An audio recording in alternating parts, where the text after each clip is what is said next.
Hello everyone. आज हम लोग एक नई कहानी के बारे में जानेंगे जो बायोटेक्नोलॉजी की दुनिया को बदल चुका है। तो आप सोचिए, आपके घर में कोई बिन बुलाए मेहमान घुसने का कोशिश करे तो आप क्या करेंगे? या तो आप दरवाज़ा बंद कर देंगे, या अगर फिर भी वो अंदर आ गया तो या तो आप उसको धक्का मार के बाहर निकाल देंगे, या किसी को बुलाएंगे कि उसको वहाँ से भगा दे। तो ऐसा बैक्टीरिया के साथ डेली होता है। तो बैक्टीरिया क्या करता है? जब भी वायरस उस पर हमला करता है तो बैक्टीरिया के पास होता है अपना पर्सनल बॉडीगार्ड, जो क्या करता है। तो आप सुने होंगे, एक बैक्टीरिया के ऊपर जो वायरस अटैक करते हैं उनको क्या कहते हैं? बैक्टीरियोफेज। ये क्या करते हैं? अपना डीएनए बैक्टीरिया के अंदर डाल देते हैं। तो जो बैक्टीरिया का बॉडीगार्ड होता है वो क्या करता है? उस डीएनए को जाके भगाता है। कैसे भगाता है? उसको काट देता है। तो इन जो बॉडीगार्ड्स है, इनका क्या नाम है? रेस्ट्रिक्शन एंजाइम, जो वायरस के एंट्री को रेस्ट्रिक्ट करते हैं। और टेक्निकली इसका क्या नाम है? रेस्ट्रिक्शन एंडोन्यूक्लियसेस। तो आज हम बात करेंगे इस मॉलिक्यूलर बायोलॉजी के इस एंजाइम के बारे में। इनका नाम ही काफी भयानक लगता है, रेस्ट्रिक्शन एंजाइम। पर इनका काम क्या है? डीएनए को क्या करना? कट करना। किसके डीएनए को कट करता है?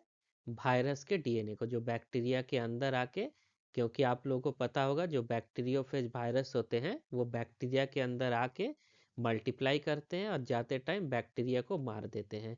तो उनसे सुरक्षा के लिए कुछ बैक्टीरिया क्या बनाते हैं? एक खास एंजाइम जिसका क्या नाम है? रेस्ट्रिक्शन एंडो रेस्ट्रिक्शन एंजाइम या रेस्ट्रिक्शन एंडोन्यूक्लियस। तो ये जो एंजाइम होता है वो डीएनए को कहीं भी नहीं काटता, एक खास जगह पर काटता है। उस खास जगह क्या है? सीक्वेंस स्पेसिफिक, कुछ खास सीक्वेंस हो गए एटीजीसी के, वही सीक्वेंस पे काटता है। ऐसा नहीं है कि कहीं भी ये जाके काट देगा। ये सिर्फ सीक्वेंस स्पेसिफिक जगहों पर कट मारता है, जिसे हम कहते हैं रिकॉग्निशन साइट। ये नहीं कि कहीं भी जाके काट दिया, कुछ खास सीक्वेंस होंगे जिसको क्या कहते हैं? Recognition site. बिल्कुल वैसे ही जब आप कोई कपड़ा सिलने देते हैं टेलर को तो वो कुछ निशान बनाता है, और उस निशान पे वो अपना कैंची चलाता है जिससे वो सही तरीके से काट सके। ठीक ऐसे ही रेस्ट्रिक्शन एंजाइम भी काम करता है। अब सवाल ये है कि ये मिलते कहाँ हैं? ये किस बैक्टीरिया में होते हैं या और किस ऑर्गेनिज्म में होते हैं? तो ये कहाँ पाए जाते हैं? मोस्टली बैक्टीरिया और आर्किया में। आर्किया एक बैक्टीरिया का भी ग्रुप होता है। इन दोनों में ही ये एंजाइम पाया जाता है। तो ये एंजाइम क्यों रखते हैं? कोई इनका शौक है? नहीं, ये सर्वाइवल के लिए रखते हैं। क्योंकि अभी बताए कि इसमें कौन आ जाता है? वायरस का डीएनए। ऐसे वायरस को क्या कहते हैं? बैक्टीरियोफेजेस। उनसे बचाव के लिए, डिफेंस के लिए इनमें क्या होता है? Restriction endonuclease.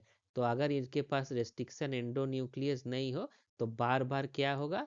बैक्टीरियोफेज अटैक करेगा, इनके सेल्स को क्या कर देगा? मार देगा। तो इससे बचने के लिए जैसे ही वायरस का डीएनए है, तुरंत क्या करो? एंडोन्यूक्लियस को भेज दो। वो क्या करेगा? जाके डीएनए को काट देगा, और डीएनए को छोटे छोटे टुकड़ों में काटता है। तो शॉर्ट में क्या है?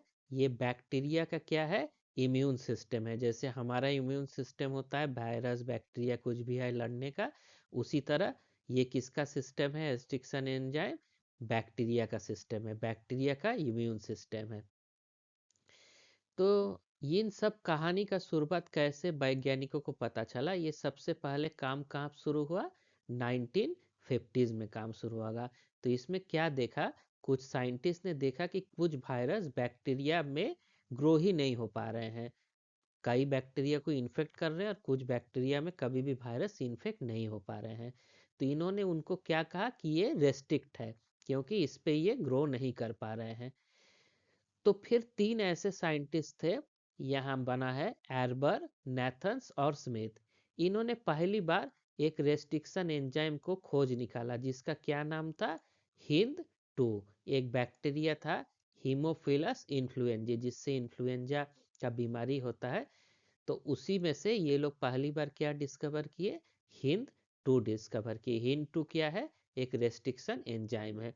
जब भी इस बैक्टीरिया में वायरस का डीएनए जाएगा तो ये क्या कर देगा, उसको टुकड़ों में काट देगा। तो एग्जाम के पॉइंट ऑफ व्यू से कभी कभी पूछा जाता है कि फर्स्ट रेस्ट्रिक्शन एंजाइम कौन सा डिस्कवर हुआ था, तो याद रखना ये क्या है, हिंद टू। ऑप्शन में हिंद थ्री भी रहेगा, लेकिन सही क्या है, हिंद टू। तो ये जो इन्होंने डिस्कवर किया, इसके लिए 1978 में आर्बन, नेथन और स्मिथ तीनों को क्या मिला, नोबेल प्राइज मिला। तो इसमें हम लोग अगर इस फिगर में देख तो रेस्ट्रिक्शन एंजाइम को किससे कंपेयर किया गया है, एक कैंची से। इसको मॉलिक्यूलर सीजर कहा जाता है। किसका, बायोलॉजी में मॉलिक्यूलर सीजर, क्योंकि ये किस मॉलिक्यूल को काट रहा है, डीएनए को। और काटता कौन है, कैंची। कैंची को क्या कहते हैं, सीजर कहते हैं। तो इसको क्या कहते हैं, मॉलिक्यूलर सीजर कहा जाता है। किसको, रेस्ट्रिक्शन एंजाइम को। जब ये काटता है डीएनए को तो ये दो तरह से काट सकता है। एक में थोड़ा सा एरिया छूट जाता है, उसको क्या कहते हैं, स्टिकी एंड। और जिसमें एकदम क्लीन काटता है, इस पे आगे बात करेंगे, उसे क्या कहते हैं, ब्लंट एंड कहते हैं। तो 1950s में क्या देखे, जो वायरस बैक्टीरिया को इन्फेक्ट करते हैं उसे क्या कहते हैं, बैक्टीरियोफाज। अपना डीएनए डाल देते हैं और बैक्टीरिया क्या करता था, इस रेस्ट्रिक्शन एंडोन्यूक्लियस की मदद से उसको काट के तोड़ देता था। तो फिर साइंटिस्ट क्या किए, उसके सेल से उस एंजाइम को एक्सट्रैक्ट किए और पता लगाया उसका क्या फंक्शन था। तो अगर आपको लगता है कि कैंची सिर्फ दर्जी के पास होता है, तो ये किसका कैंची है, मॉलिक्यूलर बायोलॉजी का कैंची। और किसके काटने के लिए, डीएनए को काटने के लिए है। और कैसे डीएनए काटता है, प्रेसाइज, सही जगह पे काटता है। तो आगे वाले स्लाइड्स में हम लोग पूरा डिटेल समझेंगे ये कैसे काम करता है। ये जो डिस्कवरी हुआ रेस्ट्रिक्शन एंजाइम, ये एक रिकॉम्बिनेंट डीएनए टेक्नोलॉजी या मॉलिक्यूलर बायोलॉजी के लिए बहुत ज़रूरी है। अगर आप प्रीवियस वीडियो नहीं देखे हैं रिकॉम्बिनेंट डीएनए टेक्नोलॉजी का, तो उसको आप देख सकते हैं। तो आपको समझ में आ जाएगा कि सारा फंक्शन किसका होता है, रेस्ट्रिक्शन एंजाइम का।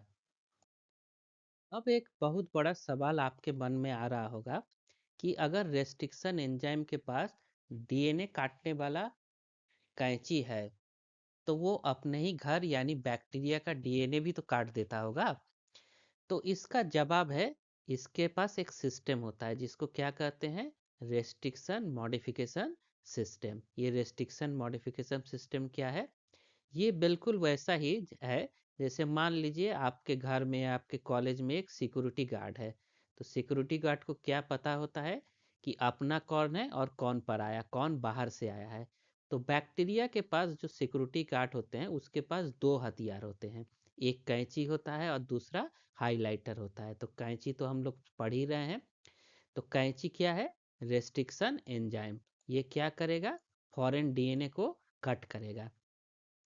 जो फॉरेन डीएनए होता है, जैसे यहाँ दिखाया गया है कि वायरस से डीएनए आ रहा है, इसमें खाली क्या है, सीक्वेंस है, न्यूक्लियोटाइड सीक्वेंस है।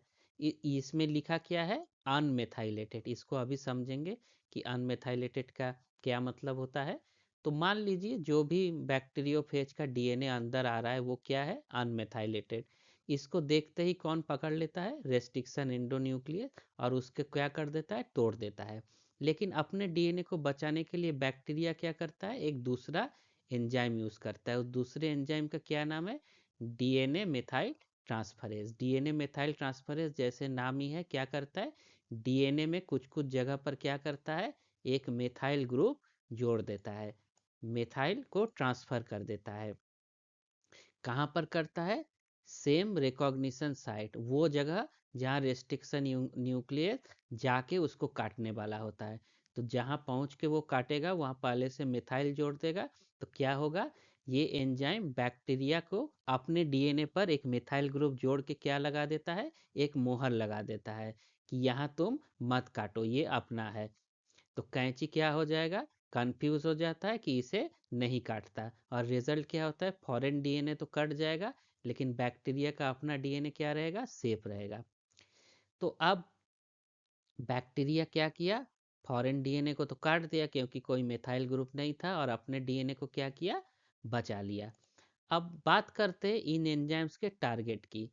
तो ये क्या हर जगह काटेंगे? नहीं, ये जहां काटते हैं उसको क्या कहा जाता है, रिकॉग्निशन साइट। तो ये रिकॉग्निशन साइट क्या होता है, रेस्ट्रिक्शन एंजाइम जिस जगह पे रिकॉग्नाइज करेगा हमको कहाँ काटना है। जैसे आपके घर में पोस्टमैन आएगा या कोई आएगा तो कहाँ आके खटखटाएगा, दरवाजे पे, कहीं से भी नहीं चिल्लाएगा। उसका रिकॉग्निशन साइट क्या होता है, आपका डोर। वैसे ही इस एंजाइम का रिकॉग्निशन साइट क्या है, कुछ स्पेसिफिक शॉर्ट डीएनए सीक्वेंस जो कितने बेस पेयर के होते हैं, 4 से 8 बेस पेयर लॉन्ग होते हैं। तो जब ये आएगा एंजाइम, कहीं भी नहीं काटेगा, वहीं काटेगा जहां कुछ स्पेसिफिक सिग्नल इसको मिले जो 4 से 8 बेस पेयर लंबा हो।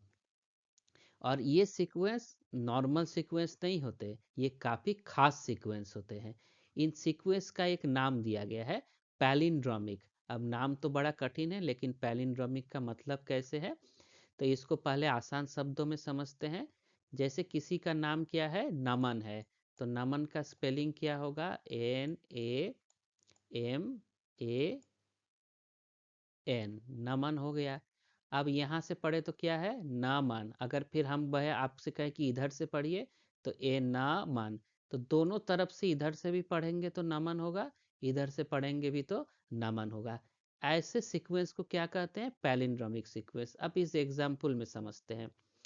सीक्वेंस में तो कोई नाम नहीं है, क्या है, बेस पेयर है, GAATTC। तो 5 प्राइम से 3 प्राइम की तरफ पढ़ेंगे तो कौन सा सीक्वेंस है, GAATTC। अगर इसको 5 प्राइम से 3 प्राइम एंटी पैरेलल स्टैंड में पढ़ा जाए तो कैसा है, GAATTC। तो अगर हमेशा इधर से पढ़े या इधर से पढ़े, इसका सीक्वेंस क्या है, सेम सीक्वेंस है, जैसे नमन नमन। तो जो रेस्ट्रिक्शन साइट्स होते हैं उसमें कैसे सीक्वेंस होते हैं, पैलिंड्रोमिक सीक्वेंस, जिसको इधर से पढ़ने पे या इधर से पढ़ने पे सेम होते हैं, GAATTC। यहाँ भी GAATTC। तो ये जो पैलिंड्रोमिक सीक्वेंस होते हैं इसका क्या फ़ायदा है, ये दोनों तरफ से पढ़ने पर सीक्वेंस सेम है। इस सिमेट्री की वजह से ही क्या होता है, एंजाइम के जो सब यूनिट्स होते हैं वो परफेक्टली बाइंड करते हैं इन साइड्स पे। आप पढ़े होंगे एंजाइम को किसी काम करने के लिए उसको क्या करना पड़ता है, सबसे पहले परफेक्टली बाइंड होना पड़ता है, और बाइंड होने के बाद क्या करता है, वो काट देता है। तो ये सब तभी पॉसिबल होता है जब सीक्वेंस कैसा हो, पैलिंड्रोमिक सीक्वेंस हो। तो स्टूडेंट यहाँ से डायरेक्ट क्वेश्चन बनता है कि सेल्फ और नॉन सेल्फ के क्या अंतर है, कैसे बैक्टीरिया का डीएनए वायरस के डीएनए से अपने को अलग रखता है। तो आपको समझ में आया होगा कि जो बैक्टीरिया का डीएनए होगा वो मेथाइलेटेड होगा, और जो वायरस आएगा वो अनमेथाइलेटेड होगा। यही वो एक्सट्रीम स्पेसिफिसिटी है जो बायोटेक्नोलॉजी को मदद करती है। तो इसका मेन काम क्या होता है, नेचुरली डिफेंड मैकेनिज्म, कि वायरस से बचाने का। एक्सट्रीम क्या है, स्पेसिफिक है, क्या है, पैलिंड्रोमिक सीक्वेंस है। मेथाइलेशन हो जाएगा तो सेल्फ हो जाएगा, नॉन मेथाइलेटेड तो क्या होगा, बाहर का होगा, उसको काट दिया जाएगा। अब नेक्स्ट हम लोग अगले साइड में इसके काटने के बाद क्या आता है उस पर बात करेंगे।